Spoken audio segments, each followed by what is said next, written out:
Mi esposa decía que viajaba por trabajo todas las semanas mientras yo me quedaba en casa cuidando a nuestros 2 hijos pequeños, hasta que un desconocido me llama y me dice que ella abandonó a sus otros 2 hijos en la ciudad donde supuestamente trabajaba, y ahora esos 2 niños viven conmigo porque el otro padre también fue engañado y desapareció.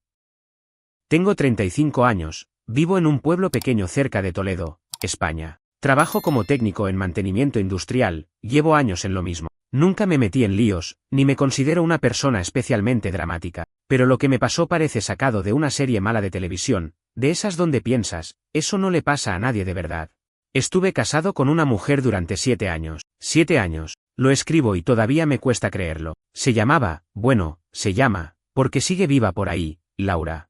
La conocí en un bar de Albacete cuando estaba visitando a unos amigos. Fue una de esas noches que no planeas nada y de repente, boom, alguien te mira, sonríe, y te juro que me atrapó al instante. Me pareció divertida, inteligente, con una sonrisa jodidamente perfecta. Esa noche hablamos durante horas. Intercambiamos números y todo siguió por WhatsApp por un par de semanas, hasta que ella me propuso vernos de nuevo. Acepté sin pensarlo. La relación fue rápida, intensa. A los 6 meses se mudó a mi piso. Todo parecía bien. Muy bien, de hecho. No discutíamos mucho, teníamos gustos parecidos, ella tenía un trabajo flexible como diseñadora gráfica freelance, decía que eso le permitía trabajar desde casa y a veces viajar a Madrid para reunirse con clientes. Me parecía perfecto. Yo también tenía un horario raro, así que ella me venía como anillo al dedo. Cocinaba de puta madre, nos reíamos mucho, y lo más importante, me hacía sentir querido. Por eso, cuando después de 2 años juntos me dijo que quería tener hijos conmigo, no lo dudé.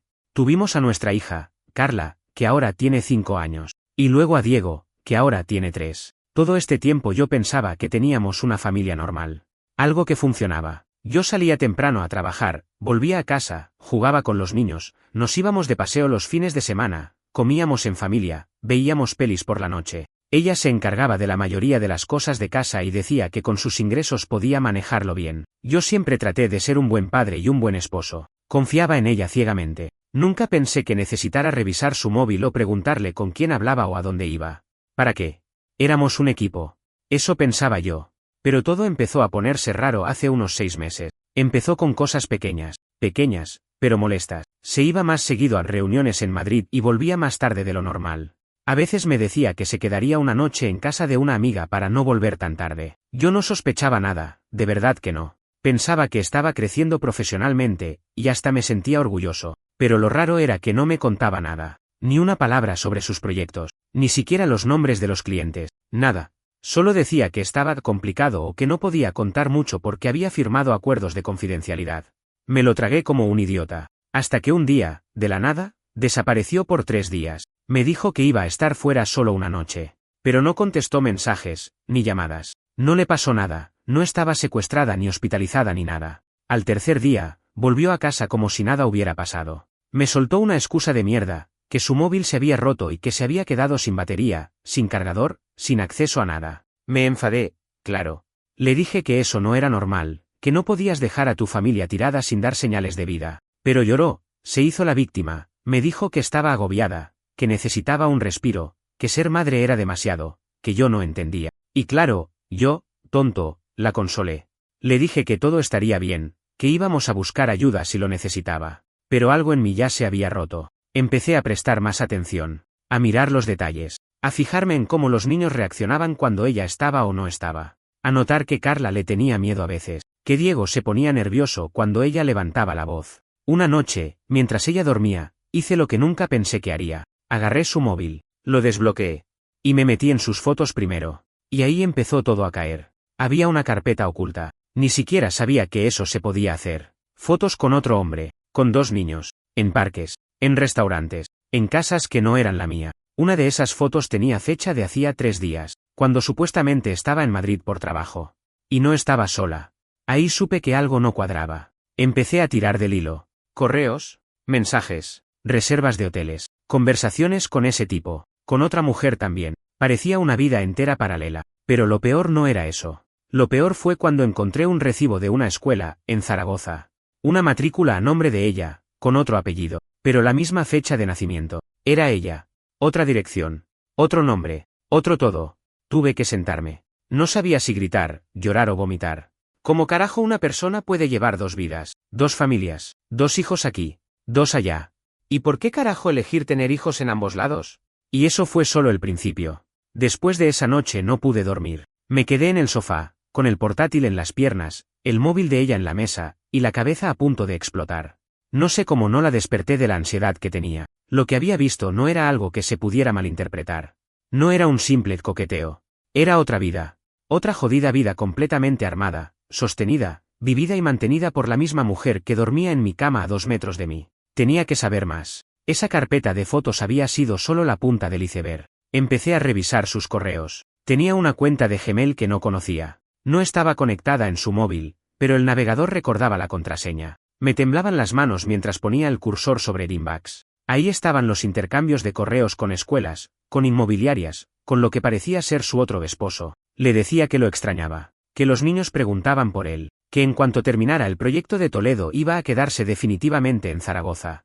El proyecto de Toledo, eso éramos nosotros, sus palabras exactas, como si nuestra vida entera fuera una fase temporal de su plan. Como si yo y mis hijos fuéramos solo una molestia logística que iba a resolverse con el tiempo. Lo más asqueroso, él no sabía de mí tampoco. Pensaba que ella era una madre soltera que había tenido una mala relación anterior y estaba haciendo las cosas bien esta vez. Incluso en un correo le hablaba de lo feliz que estaba de que los niños finalmente tuvieran un padre presente. Me quedé helado. Porque eso era lo que yo intentaba ser para los míos. Y ella, mientras tanto, exportaba mi identidad, mi esfuerzo, y lo pintaba como parte de una historia completamente diferente. No sé cómo aguanté la mañana sin explotarle todo en la cara. Pero había 2 cosas que me retuvieron: 1, los niños. 2, necesitaba entender hasta dónde llegaba todo eso. ¿Cuánto tiempo llevaba? ¿Cuánta gente estaba implicada? ¿Cuántas mentiras me había comido sin darme cuenta? Ese día, mientras ella preparaba el desayuno como si nada, le dije que me iba a trabajar, pero en lugar de eso me subí al coche y manejé a Zaragoza.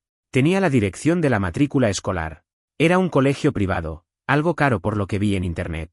Me acerqué a la entrada, fingí que era un familiar y pregunté por el nombre de ella. La recepcionista no dudó ni un segundo. Dijo que era la madre de 2 niños que iban ahí, que normalmente ella o su pareja los recogían a las 5. ¿Su pareja?, pregunté, como si no supiera. Sí, un hombre moreno, alto, creo que se llama Andrés. Andrés. Nombre que jamás había escuchado en casa. No era amigo, no era primo, no era contacto laboral. No era nadie para mí. Pero en esa ciudad, él era el otro yo. El papá falso. El que recibía los dibujitos del día del padre de unos niños que eran mis hijos por extensión, aunque yo no supiera ni de su existencia. Esa misma tarde seguí el coche hasta un bloque de pisos en las afueras. Esperé. Necesitaba ver con mis propios ojos. No pasaron ni 10 minutos cuando la vi bajarse del coche con una mochila y uno de los niños. Otro hombre salió del edificio. Se saludaron con un beso. No uno en la mejilla. Un beso en la boca. Largo. De esos que das con ganas. Me sentí invisible. Un jodido fantasma mirando como la persona que compartía mi cama también vivía otra vida que parecía incluso más feliz que la nuestra. Parecían una familia real. Y eso me partió el alma. Me volví a casa destruido, pero sabiendo algo que antes no tenía claro, no podía quedarme callado. No podía permitir que ella jugara con la vida de todos así. Ni con la mía, ni con la de nuestros hijos, ni siquiera con la del pobre tipo que no tenía ni idea de nada. Pero tenía que hacerlo bien, con pruebas, con cabeza. No podía explotar sin estrategia. Porque si algo me quedó claro esa tarde, es que ella era buena mintiendo. Y la única forma de desenmascararla era tener las cartas en la mano antes de mover la primera ficha. Esa noche no dije nada. Dormí poco. La miraba dormir con asco, como si fuera otra persona. Al día siguiente, fingí estar enfermo y me quedé en casa. Ella salió con los niños al parque y cuando se fue, hice lo que pensé que nunca haría en mi vida. Contacté a un detective privado. Era eso o volverme loco. No es que yo creyera en detectives privados antes de todo esto, siempre me parecieron cosa de películas o de tipos paranoicos, pero ese día, me convertí en uno de ellos. Necesitaba algo más que una corazonada. Necesitaba pruebas, tangibles, imposibles de negar. Porque en el fondo, por más obvio que fuera todo, sabía que si la enfrentaba sin respaldo, ella daría la vuelta al discurso, lloraría. Me haría parecer el controlador, el paranoico, el que se inventa cosas, y no lo iba a permitir. No otra vez. Contacté con un tipo por recomendación de un colega del trabajo. Le dije que era un caso delicado, que necesitaba discreción. Le pasé los datos, nombre, dirección de Zaragoza, matrícula del coche, horarios aproximados. Me pidió 2 semanas para armar todo. 2 semanas. Me parecieron una eternidad. Pero accedí.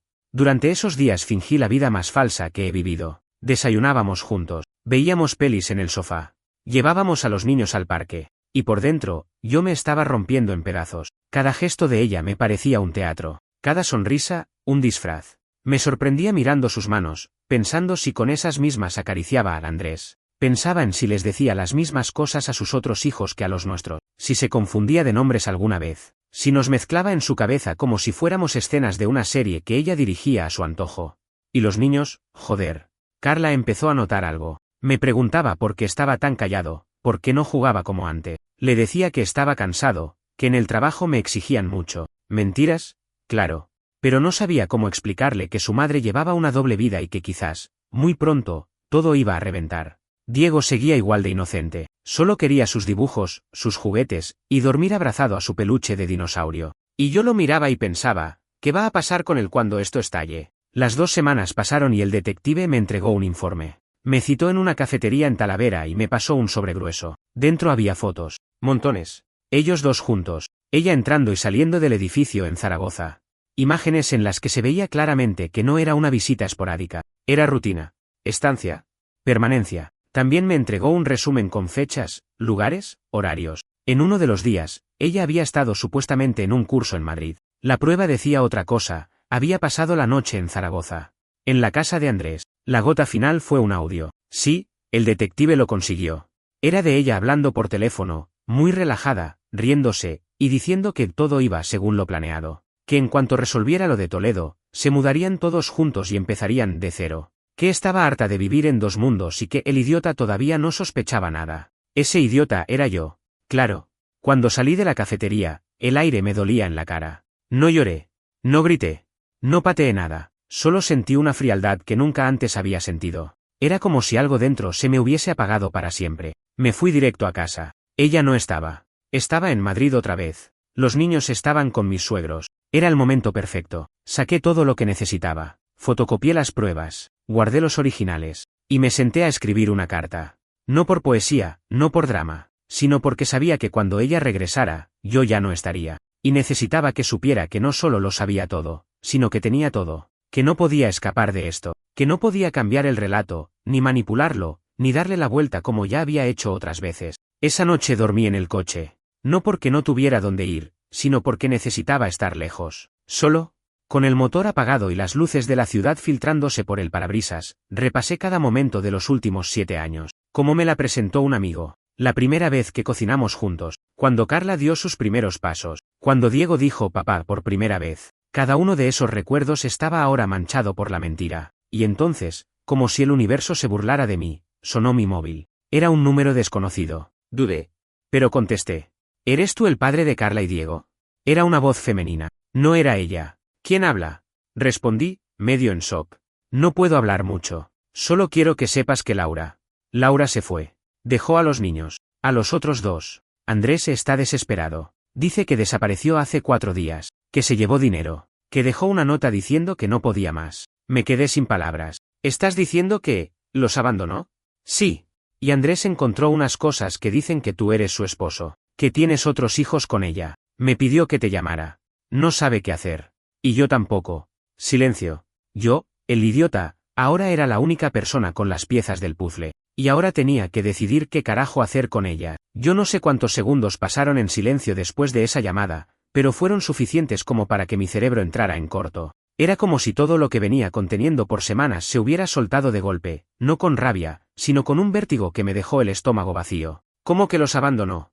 Como que simplemente se fue. La mujer del teléfono, que luego me dijo que era una vecina del tal Andrés, me dio una dirección en Zaragoza y me pidió que hiciera algo. Yo todavía no entendía por qué me estaban pidiendo eso a mí. ¿Qué tenía que ver yo con los hijos que ella había tenido a espaldas mía? Pero al colgar, me di cuenta de que había una sola verdad posible en todo este caos. Esos niños no tenían la culpa. Ni de ella, ni de mí, ni de lo que fuera que se había inventado su madre. Y yo, por más traicionado que me sintiera, no podía permitir que 2 criaturas se quedaran a la deriva. Volví a casa. Laura no había llegado. Los niños dormían en casa de los suegros. Entré, me serví un café frío, saqué las copias de todo lo que tenía, y por impulso, se las envié a Andrés. Al correo que había encontrado en la cuenta secreta. Adjunté fotos, conversaciones, fechas, y le escribí un mensaje directo, sin rodeos. No te conozco. No sé qué historia te vendió. Pero Laura es mi esposa desde hace 7 años. Tenemos 2 hijos. Y según lo que me contaron hoy, también tú tienes 2 hijos con ella. Ella nos ha mentido a los 2. Nos ha usado. Y ahora, al parecer, también los ha dejado a ustedes. Yo tengo pruebas de todo. Si quieres hablar, estoy disponible. Y si necesitas ayuda con los niños, también. Tardó unas horas en responder. Cuando lo hizo, fue devastador. Me dijo que estaba hecho polvo, que se sentía como un idiota, como un imbécil, igual que yo. Que nunca se imaginó que fuera capaz de algo así, que había empezado a sospechar por sus constantes escapadas y excusas, pero nunca pensó que tuviera otra familia entera. Lo que me dejó sin aliento fue esto: sus hijos tenían prácticamente la misma edad que los míos, casi exactos, lo que significaba que había estado embarazada de los 2 al mismo tiempo, sin que ninguno de los 2 hombres que se acostaban con ella lo supieran. Se movía entre ciudades, entre camas, entre rutinas familiares, con la precisión de una actriz con doble vida. No, peor, con la frialdad de una estratega sin alma. Al día siguiente, manejé a Zaragoza. Y sí, la conocí. A la otra familia. Andrés era un tipo noble, más joven que yo, bastante más ingenuo también. Me recibió con cara de agotamiento. En el salón, 2 niños veían dibujos animados sin prestar mucha atención. No lloraban. Estaban callados, demasiado tranquilos para 2 criaturas a las que les acababan de decir que su mamá no volvería por un tiempo. Me senté con él. Le conté todo, desde el principio. Él me devolvió lo mismo. Sus historias coincidían. Mismas fechas, mismos huecos. Solo que, en su caso, ella le había dicho que yo era su ex, que los niños eran de otra relación, que solo mantenía el contacto conmigo por cuestiones legales de custodia. Nada emocional. Que yo la acosaba, incluso. Que era celoso, violento. Que por eso ella viajaba tanto, para proteger a los niños. ¿Puedes creerlo?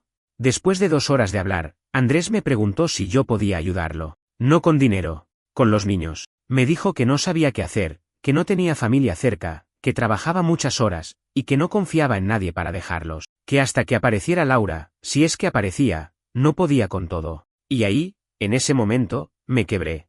Porque pensé, esta cabrona los dejó a todos. A mí. A los niños. ¿Y quién se hace cargo del desastre? Nosotros. Los que sí sentimos. Los que sí amamos. Los que fuimos usados. Le dije que sí.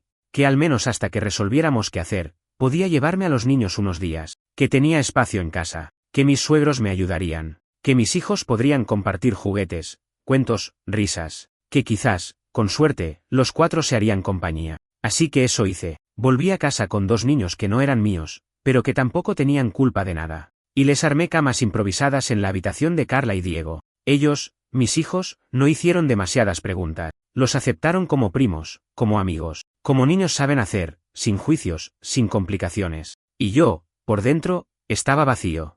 Pero también empecé a sentir algo que no sentía desde que todo esto explotó: propósito, algo que hacer, alguien a quien proteger. 4 alguienes, en realidad.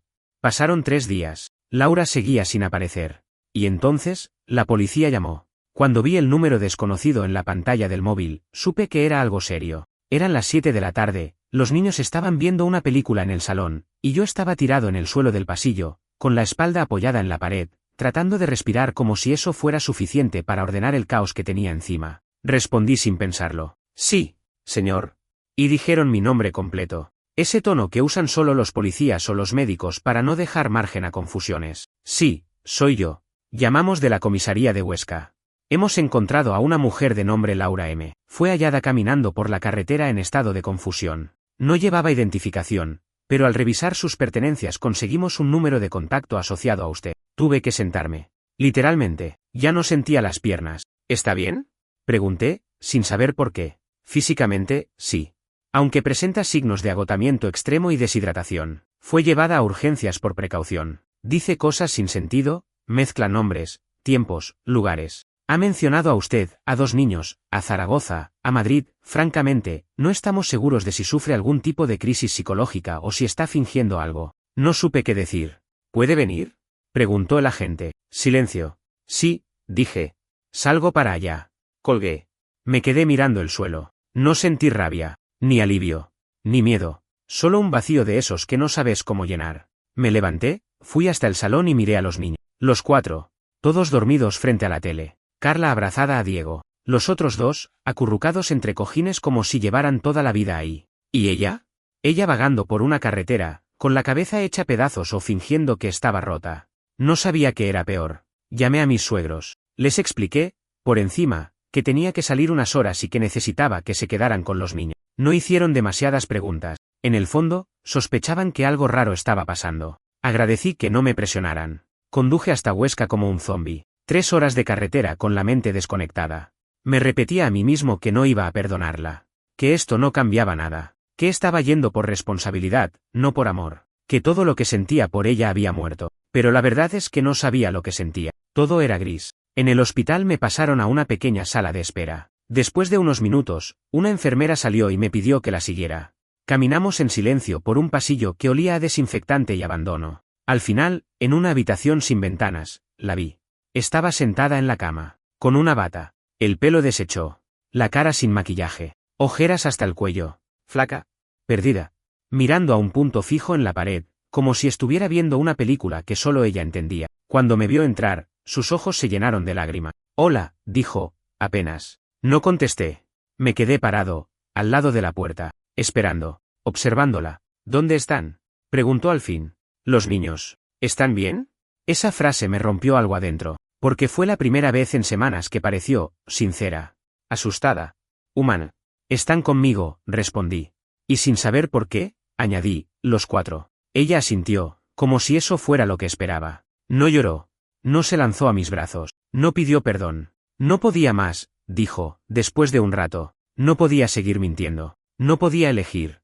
Me estaba ahogando. «¿Por qué lo hiciste?», pregunté. No buscando excusas, sino porque necesitaba entender cómo se desarma una persona así. Porque me gustaba que todo el mundo pensara que era una buena madre. Una buena pareja. Me gustaba tener el control. Sentirme especial. Tener 2 vidas donde podía ser 2 personas distintas. Cuando me di cuenta de que ya no podía sostenerlas, colapsé. Me quedé mudo. Quise insultarla. Quise gritarle que no era justo, que nadie tiene derecho a jugar así con la vida de los demás. Pero en su cara no vi arrogancia, vi derrota. Como alguien que ni siquiera sabía por dónde empezar a reconstruirse. Una doctora entró y me explicó que habían decidido internarla para hacerle una evaluación psiquiátrica. Que no era un diagnóstico definitivo, pero que parecía sufrir de un trastorno de identidad dependiente, con rasgos narcisistas graves. Que no era peligrosa, pero sí inestable. Que necesitaría tratamiento, tiempo, límites, muchos límites. Me preguntaron si tenía alguien más a quien llamar. Respondí que no. Que en realidad, ella había desaparecido para todos. Y en ese momento entendí que me tocaba a mí decidir qué hacer. No con ella, sino con todo lo que había dejado atrás. 4 niños, un hogar partido en 2, 2 vidas rotas. Así que dije lo único que podía decir. «Cuídenla, pero no me pidan que la salve». Y me fui. Esa noche, al volver a casa, Carla se despertó y me abrazó sin decir nada. Diego me miró medio dormido y preguntó si ya podía desayunar. Los otros 2, aún sin comprender del todo, se adaptaban sin quejarse. Y yo entendí que no necesitaba venganza. Solo tenía que convertir este infierno en algo habitable para ellos. Hay algo que nadie te dice de ser el que se queda, que la reconstrucción no viene con instrucciones. No hay manual para explicar cómo criar a 4 niños, 2 de ellos que apenas conoces, en medio de un huracán emocional donde la figura que los unía a todos desapareció como si nunca hubiera estado. Después de la visita al hospital, no volví a hablar con Laura. Los médicos me informaron que quedaría internada por al menos 2 semanas más para observación. No me opuse. No tenía sentido. Ya no se trataba de mí, ni siquiera de ella, se trataba de los niños. Lo único real en medio de tanta mentira. Carla y Diego empezaron a hacer preguntas. No muchas, pero suficientes para dejarme claro que no podía seguir con la versión improvisada de que mamá está de viaje. Especialmente Carla, que con sus 5 años ya tenía esa mirada de niña que ve más de lo que dice. Una noche, mientras le cepillaba el pelo, me soltó sin más. «Papá, ¿mamá se fue como el abuelo?». Se refería a mi padre, que había muerto 2 años atrás. Ella tenía solo 3 en ese entonces, pero recordaba la tristeza, el silencio, las caras largas. «No, cariño», le dije con la voz entrecortada. «Mamá está enferma. Está en un lugar donde la están ayudando a ponerse mejor. Y va a volver». Esa pregunta me cayó como un ladrillo. «No lo sé, Carla. Pero pase lo que pase, tú y tu hermano van a estar bien. Te lo prometo». Se quedó callada. Asintió. Y me abrazó. Esa noche me encerré en el baño y lloré en silencio. No por Laura, sino por mis hijos, por los hijos de Andrés, por todo lo que tendrían que cargar sin haber pedido nada. Hablé con Andrés por teléfono casi todos los días. Nos repartíamos tareas. Él venía cada tanto a ver a los niños. No lo hacía por obligación, sino porque los extrañaba. Y, en cierto modo, lo entendía, también eran sus hijos. Aun si el lazo era distinto, el afecto estaba. Empezamos a hablar de abogados, de custodia, de cómo demonios enfrentar el vacío legal que había dejado Laura. Porque legalmente, yo era padre de 2. Andrés, de ninguno.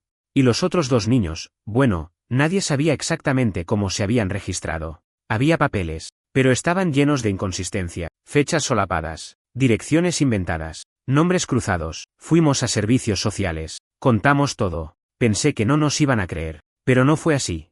Al contrario, parecía que no era la primera vez que alguien armaba una doble vida con esa precisión quirúrgica. Nos abrieron un expediente, nos ofrecieron asistencia psicológica, y nos dijeron, con total seriedad, que probablemente necesitaríamos declarar en algún proceso penal si ella era evaluada como legalmente responsable de sus actos. Yo no quería juicio.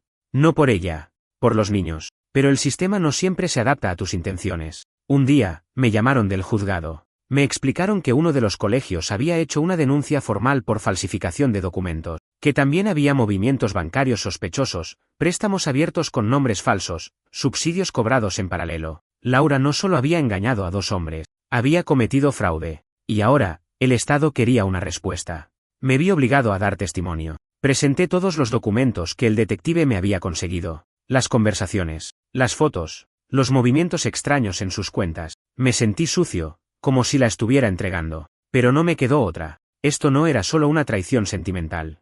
Era una estructura entera armada sobre mentiras. Andrés también declaró, con más rabia que yo. Él aún no lograba procesar que todo había sido mentira desde el primer día. A diferencia mía, él nunca tuvo hijos de verdad.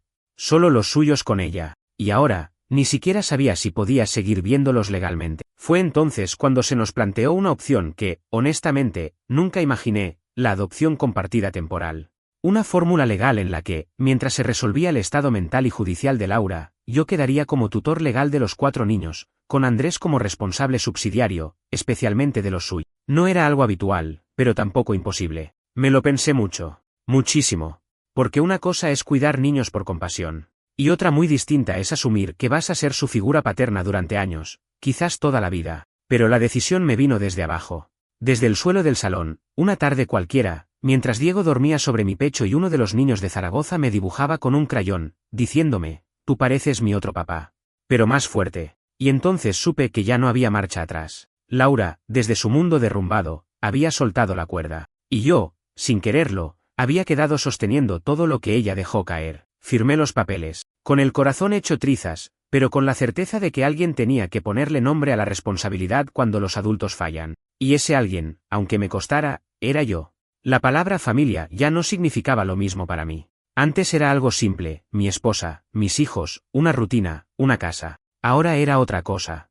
Una especie de nudo complejo hecho de vínculos que no se entienden, pero se sienten. 4 niños con historias cruzadas. 2 padres tratando de entender quiénes eran después de haber sido usados como piezas de ajedrez. Una mujer internada que había mentido tanto que ni siquiera ella parecía recordar que era cierto. Cuando firmé los papeles de la tutela temporal, me temblaban las manos. El funcionario del juzgado me miró con una mezcla de respeto y lástima. Yo ya estaba demasiado adentro como para pensar en cómo me veían los demás. No lo hacía por heroísmo, ni por compasión. Lo hacía porque los 4 niños ya eran parte de mí. De alguna forma inexplicable, se habían metido en mi vida con la misma fuerza con la que Laura se había borrado de ella. Los primeros días como padre de 4 fueron un desastre. No lo voy a romantizar. Se peleaban por todo. Comidas, juguetes, quién se sentaba a mi lado. Los horarios eran un infierno. 2 iban al colegio, los otros a la guardería. Una noche Carla vomitó por una mezcla de nervios y comida chatarra, y Diego lloraba porque no encontraba su peluche.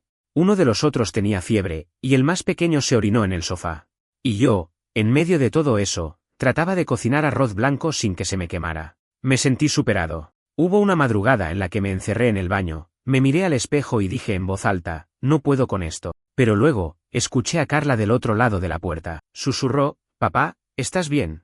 Y no sé cómo, esa frase fue suficiente para no rendirme. Andrés venía los fines de semana. Se quedaba con los niños. Jugábamos los 5. Hacíamos como si todo esto fuera normal. No lo era, claro. Pero por momentos funcionaba. Empezamos a organizar un sistema. Él me ayudaba con compras, turnos médicos, clases. Me ofreció pagarme una parte de los gastos. No se lo pedí, pero acepté. Lo justo era lo justo. Pero había cosas que ni él podía compartir. Las preguntas, los silencios. Una noche, el mayor de sus hijos, llamémoslo Leo, porque es lo más parecido que tengo a un nombre real en este caos, me preguntó si su mamá había muerto. Me costó tragar saliva. No, le dije. Está enferma. ¿Y las personas enfermas también abandonan a sus hijos? Ese tipo de preguntas no se contestan con frases de libro de autoayuda. No deberían, respondí. Porque era la verdad más limpia que tenía. Con el tiempo, los 4 empezaron a adaptarse. Se formó una especie de rutina. Una tribu.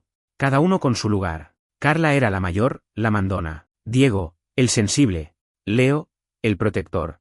El más pequeño, un torbellino. Pero juntos funcionaban. Y entonces llegó la bomba. Laura había sido dada de alta. Recibí un correo oficial notificándome que había sido dada de alta de la clínica psiquiátrica, bajo estricta vigilancia, que residiría temporalmente en un centro supervisado, sin contacto permitido con los menores, mientras se resolvía su situación legal. No sentí alivio, ni miedo, solo una incomodidad constante, como si un cable de alta tensión se hubiera quedado suelto en algún rincón de la casa. No tardó en escribirme. Me llegó un correo sin asunto. Decía: sé que me odias, sé que me gané todo esto, solo quería saber si los niños están bien. No te estoy pidiendo nada, solo necesito saberlo. No contesté. No porque quisiera castigarla, sino porque no sabía qué carajo decirle sin perder el control. Semanas después, me citaron a una audiencia. El Estado quería decidir qué pasaría con la patria potestad de los niños. Servicios sociales, el juzgado, la Fiscalía de Menores. Todos en una misma sala, discutiendo sobre 4 criaturas como si fueran archivos. Laura pidió comparecer por videollamada. La dejaron. Fue la primera vez que la vi desde aquella habitación de hospital. Se la veía más limpia, más estable. Pero no era la misma. O sí lo era, y ahora podía ver claramente quién había sido siempre. Habló con voz temblorosa. Dijo que quería recuperarse. Que necesitaba tiempo. Que amaba a sus hijos. Que entendía que había hecho daño. Uno de los abogados le preguntó si pensaba que podría cuidar de los 4 nuevamente. Ella bajó la mirada. Tardó en responder. No lo sé. Tal vez nunca, dijo. Pero quiero que sepan que los amo. Incluso si eso no sirve de nada ahora. No sé si lo dijo con sinceridad.